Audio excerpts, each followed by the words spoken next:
Imagine an entire family erased, not by famine, not by war, but by something beneath the earth itself. In 1855, in the coal, thick hills of eastern Kentucky, an entire household walked into a mine and was never seen again. But this isn't just a tale of disappearance.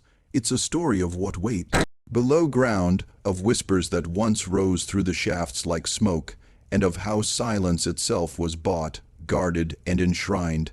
The story begins where history falters. No newspaper carried the account past a single column. No court record survives. All that remains are fragments, a burned census, 3 erased names from a parish ledger, and the rumor that the local church rang its bells that night until the ropes tore from the beams.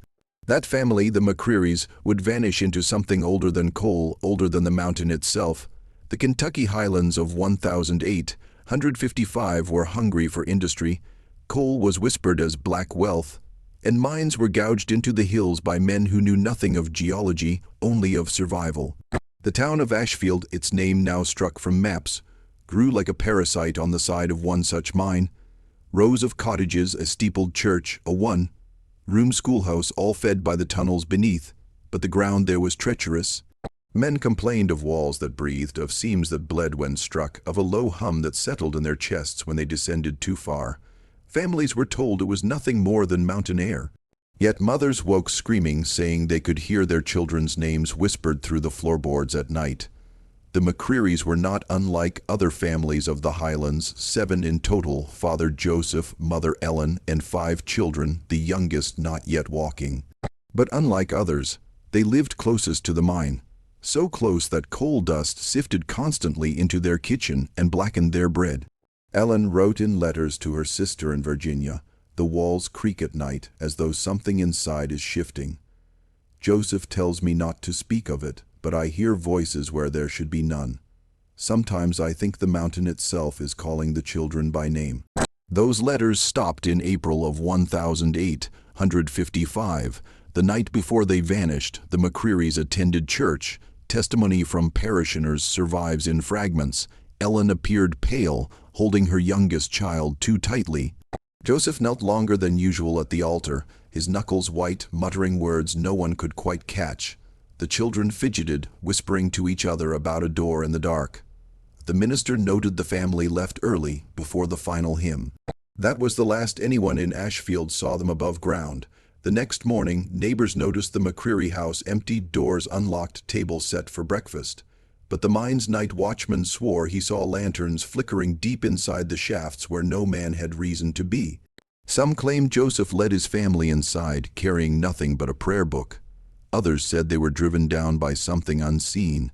When miners searched the tunnels, they found no footprints, no bodies, only a single child's shoe near a shaft wall. A wall that appeared freshly cracked, as if it had opened and closed. At first the town panicked, but panic was bad for profit. The Ashfield mine was under contract with rail companies and banks in Lexington. Within days, church leaders and town officials declared the family's fate an unfortunate accident. A collapse, no inquiry, no funeral, no graves. The census erased their names. Ellen's letters vanished from her sister's home, burned by someone she never saw. Within months, the McCrearys were as though they had never lived at all. Still, there were witnesses. Children at the schoolhouse claimed to hear cries from beneath their feet during lessons. At night, the church bell rang without hands to pull it, its tolls low, uneven, echoing like something climbing from below. The minister ordered the rope cut, but the sound continued for 7 nights, after which he burned the belfry. That was the beginning of Ashfield's erasure. Miners who stayed in the following months spoke of tunnels that shifted, of coal veins that resembled ribs, and of a wet breathing that came from deeper shafts. One man swore he heard Ellen's voice praying, not in English but in something guttural, older. When he followed the sound, he vanished. His pickaxe was found upright, embedded in the stone. By winter, families began to leave Ashfield. They did not sell their homes, they fled them. Orphan children of miners left behind were gathered by the church. They whispered to each other in sleep, repeating the names of the McCreary children in unison, though they'd never met them. When asked where they learned the names, they only said, "The walls told us." The minister tried to silence them. But one night, neighbors found him standing before the empty McCreary home, his hands raw and bloody from clawing at the coal, dust-covered walls as though he believed he could reach someone inside. He was sent to an asylum in Lexington, where he died unnamed. By 1857, Ashfield was no more. The mine was sealed, houses left to rot, the church torn down, its timbers burned. Officials claimed it was economic collapse, but documents show payments made to silence families, to erase records, to redraw county lines. Ashfield, Kentucky, ceased to exist on maps, but the mountain remembers. A handful of survivors gave testimony years later. One, a miner named Thomas Hale, confessed on his deathbed that he saw Joseph McCreary leading his family into the mine, not in fear, but in reverence, like a procession. He believed something holy was down there. Hale whispered, but it weren't holy, it was hungry. Attempts to study the case always falter.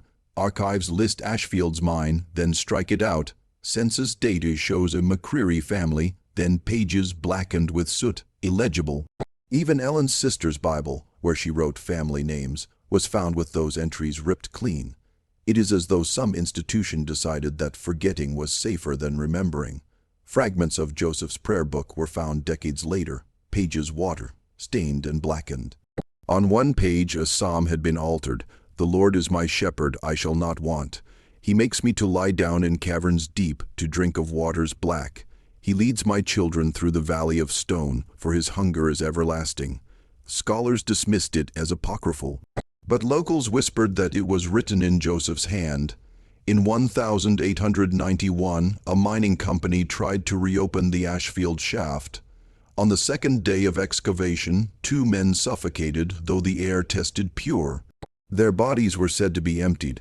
Their veins collapsed as though drained of something unseen. The project ended. The site was dynamited. Yet every storm since, water pools at the site, black as coal and refusing to dry. Even into the 20th century, Appalachian children played a game called McCreary's Door. They would knock 3 times on the floorboards of abandoned houses, then listen. If they heard knocking back, the rules said you must leave immediately or be taken under. Folklorists dismissed it as superstition, but some counties banned the game after children vanished while playing. Coal dust is memory made physical, the remains of something ancient pressed into silence. In Ashfield, people claimed the dust itself carried voices. Families who moved miles away said the soot clung to their skin, whispering names at night. It became impossible to wash clean. The McCrearys, some believed, had become dust themselves, absorbed into the hunger beneath. By 1920, the story of Ashfield was buried under progress. Railroads, steel, electricity. None could risk stories of haunted mines.